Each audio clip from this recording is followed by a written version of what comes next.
Today's story is about shame, silence, and awakening. About a woman who grew up believing her body was something to hide and how she learned to love it again. This is Vera, the woman who rose from shame. A story about reclaiming your body, your pleasure, and your right to feel. Because sometimes healing doesn't start in the mind, it starts in the body. Welcome to 34O, the Intimacy Podcast.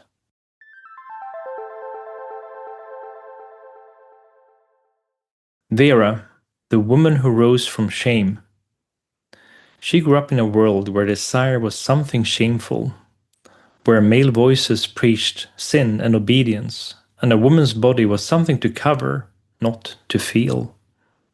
She was a child in a Pentecostal family, a home filled with scripture and silence. 5 brothers, 1 sister. And a mother who, when Vera once asked about pleasure, replied, "What would you need that for?" Work, struggle, righteousness. There was no space for pleasure. She was 25 when she touched herself for the first time. Not in rebellion, but because her body was crying out. A cry she had silenced for years. Her brother's playful tickling, really a kind of violation, had taught her early that her body wasn't a safe place. And her father's silence, his inability to see her, left her feeling like she had no right to exist. So she shut down. She lived for others, never for herself. She was 23 when she had sex for the first time. She was terrified. Not of the man, but of the sensation, of her own body. Pleasure wasn't even on the map. Every breath felt wrapped in shame. She needed to be seen, to be pretty, to get confirmation. And for a while, she chanced short thrills, so strongly motivated by the need of confirmation, no pleasure. Years passed, she got married, had a son. In 2006, she was left, suddenly alone, a child in her arms, and no support from her family. She fought, survived, and she gave everything to her boy, and in that process forgot herself. But beneath the surface, something was screaming, not from fear, but from longing. She didn't even know what she longed for, only that something was missing. And in 2019, something shifted. A meeting, a man, a few months of intimacy, not perfect, but enough to remind her that she was still alive. And then came the turning point. A tantra retreat. And there, everything opened. She came, over and over again, as if her body, silent for so long, was finally speaking. Not whispering, but roaring. She called it a primal scream. The force, the trembling. It wasn't just orgasm, it was reclamation of her body, of her right to feel, of her life. Later, she met another man. They made love tactically, curiously. She guided him, showed him what she liked. He wasn't a deep listener, but he unlocked something, and she took that with her. At a Yoni healing retreat, she sat among 15 other women, 35, 40, 65 years old. Stories that bled, but also sparkled. Because they were there, they dared to speak about shame, about their bodies, about the path back to themselves. Now she touches herself with warmth, not guilt. She knows her body truly. She finally understands what an orgasm is, what flow means. And while the grief remains, the sorrow of all those years lived numb, she's not bitter. She's grateful. because she has opened. And now she wants to live fully, with presence, with pleasure. And one day in a relationship where she doesn't need to ask to feel, where pleasure is a sacred, natural part of life. When I first heard Vera's story, I felt both sadness and admiration. Sadness for how many women have been silenced by shame. Admiration for the courage it takes to reclaim the body after years of numbness. What struck me the most was that her feeling didn't start with another person. It started with listening to herself, to the small trembling voice inside that said, I want to feel again. And maybe that's what it's all about. Not fixing ourselves, but remembering that we were never broken, just disconnected. Vera's journey reminds us that liberation doesn't come from perfection. It comes from honesty, from daring to listen to what your body already knows. So, to every woman who has ever thought to stay small, to every man who wants to understand what true connection feels like, this story is for you. Because pleasure is not a sin, it's presence, it's life.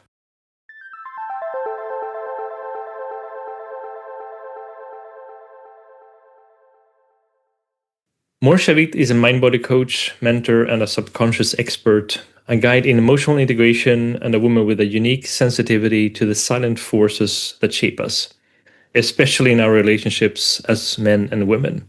And she brings a lot of warmth, clarity, and a deep understanding of the shame we carry, often without even realizing it, especially when it comes to desire, closeness, and our bodies. Mor, welcome back. I'm so grateful to have you here again. Hey, Henrik. Thank you so much for inviting me again. One of my best places to be and conversation to have. And I'm looking forward to dive into this specific conversation today, which is, for me, just to say it before we start, is really hitting home. And I think it's one of the most deepen in my own journey, which I'm still walking and I'm still wrestling with. And so for the listeners that are listening to this episode today, I want you to listen from a space, or I invite you to listen from a space of oneness, and that you're not alone in it, and that this path has been walked before you and will be walked after you. So I'm looking forward to dive into this topic today. Yeah, excellent. And I mean, we've been listening to Vera and her story. And, obviously, Vera, she grew up in a very deeply religious environment where desire was tied to guilt. Yeah. So how do you think then that early teachings around sin and purity might shape a woman's relationship to her body in her life? Yeah. Wow, it's such a deep question. So when a little girl is growing up in a religious environment or extra traditional environment where her desire is tied to guilt, so the body where the desire lives becomes something she must manage, rather a place she can live freely in. So from an ontological place, she learns that my body is dangerous, my desire is wrong, my pleasure is sinful, and that automatically create a split inside of her, because the mind tell her that the desire is not allowed, but her body is longing for a desire to be met. And it's created as it's shaped as shame. And in the more older years, it will look like disconnection from the body, or a fear of being too much, self-monitoring instead of self-expression, and difficulty of being in a space of receiving, and not only in pleasure. It can be even in the sense of receiving a compliment, receiving a good word, receiving gifts. space and a domain of receiving. And I would say the most is that the body becomes a place she disconnected and watches from above rather than a place she lives in. Okay, that's interesting. So, but how does then shame live in the body, and how can that be released in that sense? So before I'm answering about shame, I want to say what shame is. When we are guilty in something, is that we have done something wrong. And shame is we are wrong. There is something wrong in us. It's about our identity and who we are. So shame is not just a passing emotion. It's a domain of where we are experiencing ourselves from. And that takes shape of our entire physical posture. There is a contraction in the chest or tightness in the pelvic or holding the breath and breathing very shallow, or freezing around pleasure and not being able to fully surrender and open up. So shame literally teaches the body to shrink physically. Releasing shame requires experiencing something different in the body that is safe to feel, that it's safe to express, that it's safe to breathe deeply. It will need and require rewiring of the entire narrative of what desire and pleasure and sensuality is. And it will dissolve not only by thinking differently, but experiencing it differently. So it will have to go through the somatic experience that it is safe for me to feel. And that can happen with oneself slowly. One can teaches the body self-pleasure. And with the time, it can also be inviting the right partner to defrost all of those frozen spaces in our body together with you. Yeah, so I mean, Vera, for example, she said that when she finally allowed herself to feel, her whole body started to speak. So, what do you feel is happening there on a deeper level when someone moves from suppression to expression? So, suppression is a survival response. We cannot live. There is no aliveness in suppression because emotions are going through to and through us constantly, all emotions.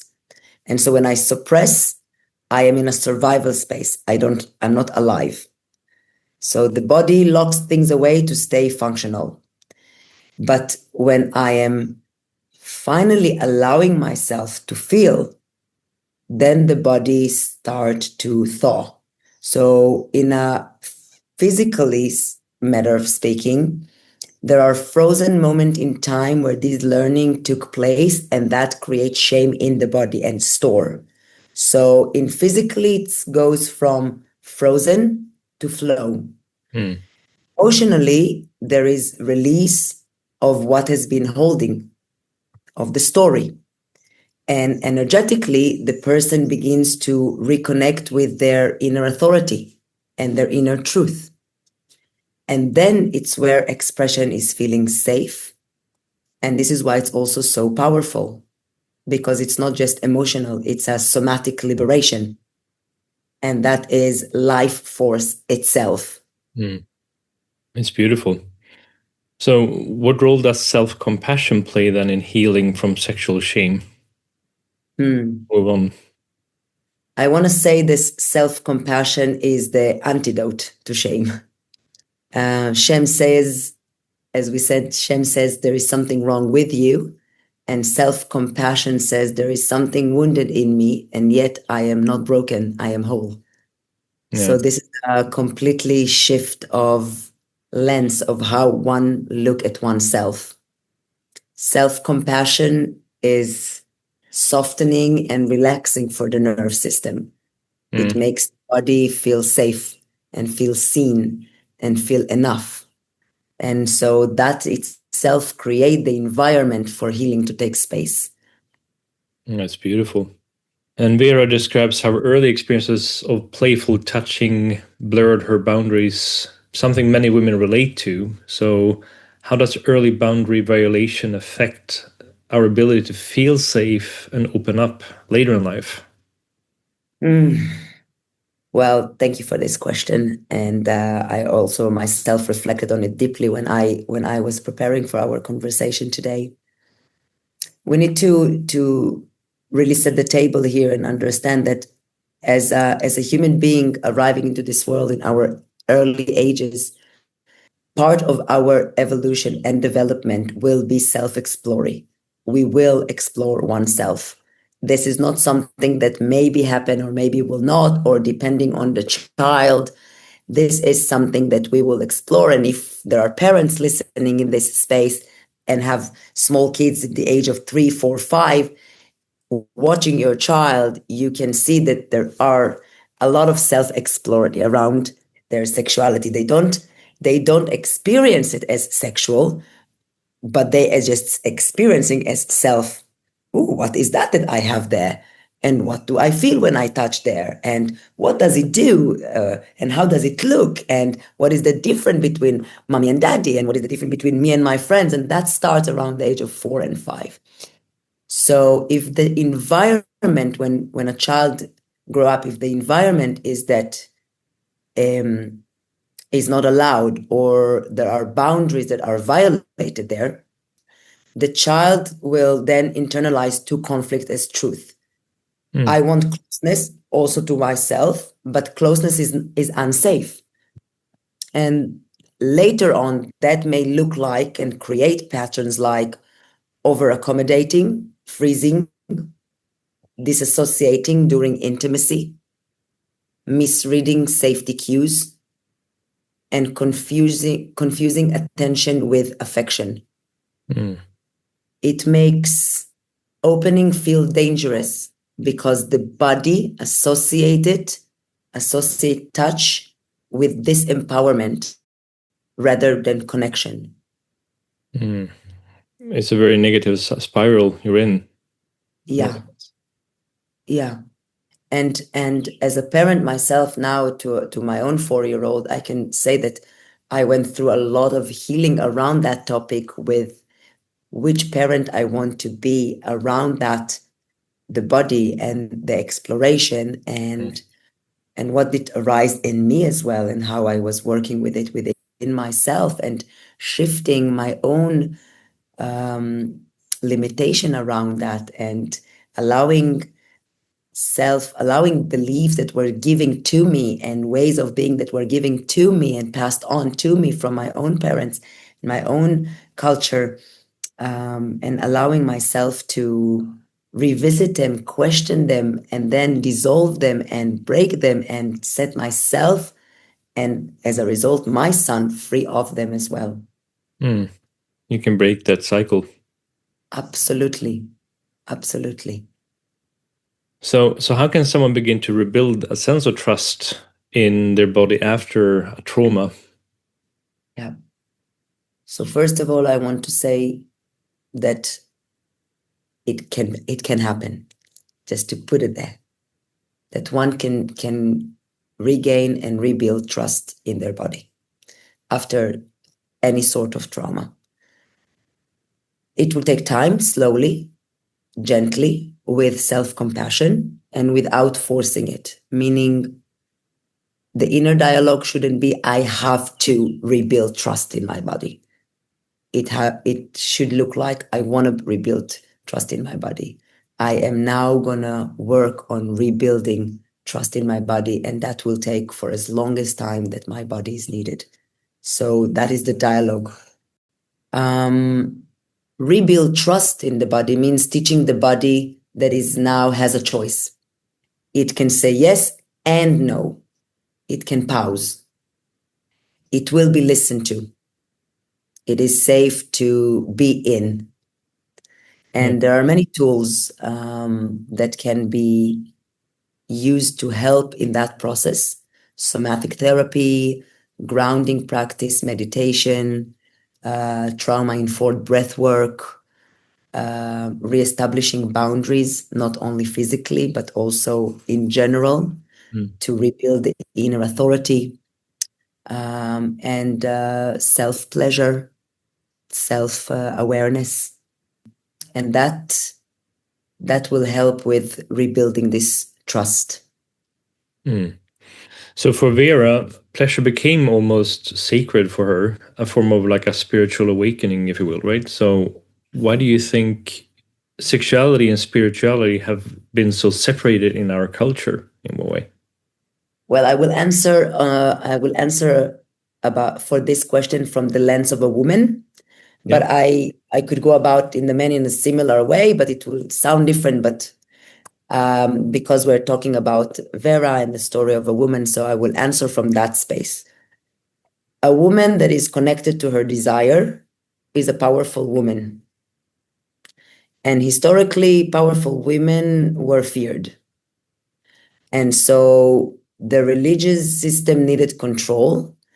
And control is easiest to gain when people are disconnected to their bodies as a psychological lens. So historically, sexuality equal power for women. And so that would be not what we want to achieve. And so it was separated from spirituality, which back then considered to be religion. But what I want to say about this separation, that it's artificial. It's not really, it cannot really happen because our body is itself a spiritual vessel. We are part of the divine. We are the divine. And our body is our vessel of where our soul is living in.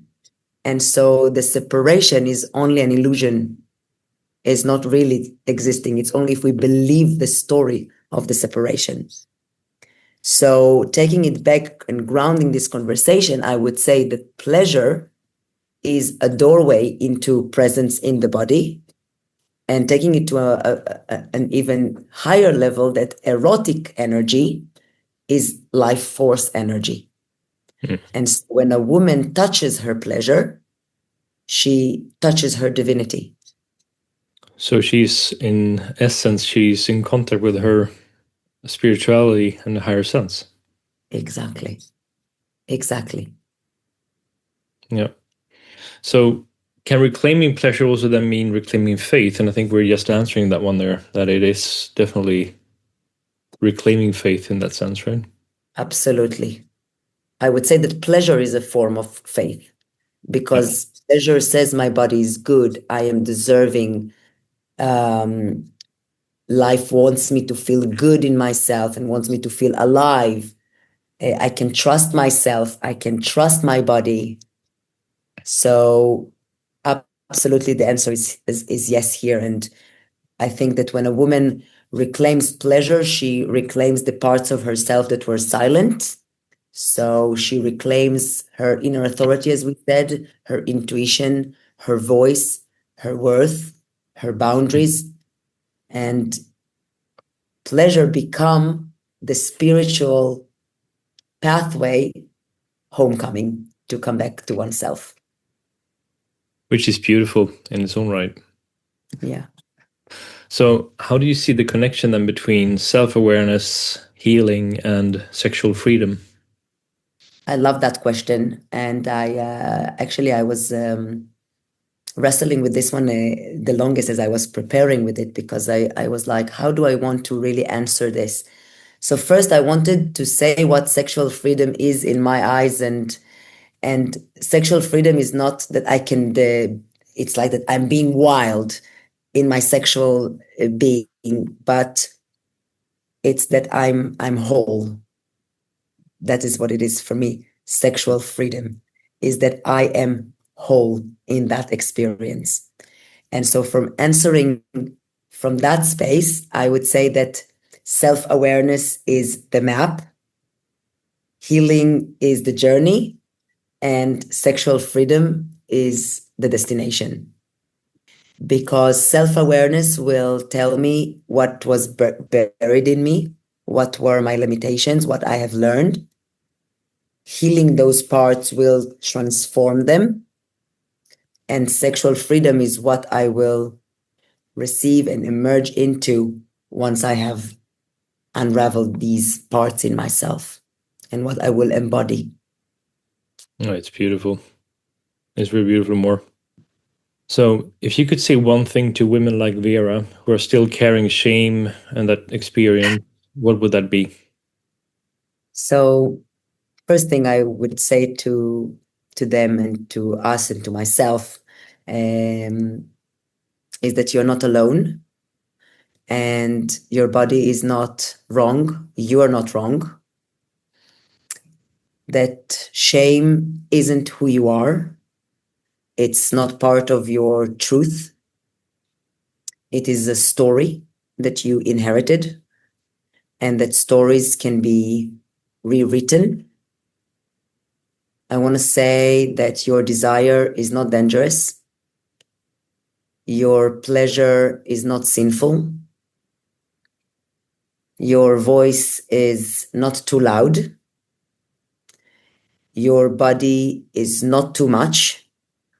And you're really, really not broken. You are whole and light and love and divine. It's a very beautiful message, more, to all the listeners out there carrying shame. Thank you so much, Henrik, for the opportunity to deliver this message and to speak about this topic that is really, really dear to my heart and to my own spiritual awakening and to my own everyday practice and exploration. And as I say, that when I wrestle with life, and each and every one of us wrestle with life in a different way, this is where my wrestling is lying, and what I'm working with and on in my spiritual awakening. And so thank you so much for allowing me to speak about it and to revisit it and to voice it and to voice it to myself and to other women that are listening to it. So thank you so very much for today. Thank you so much, more.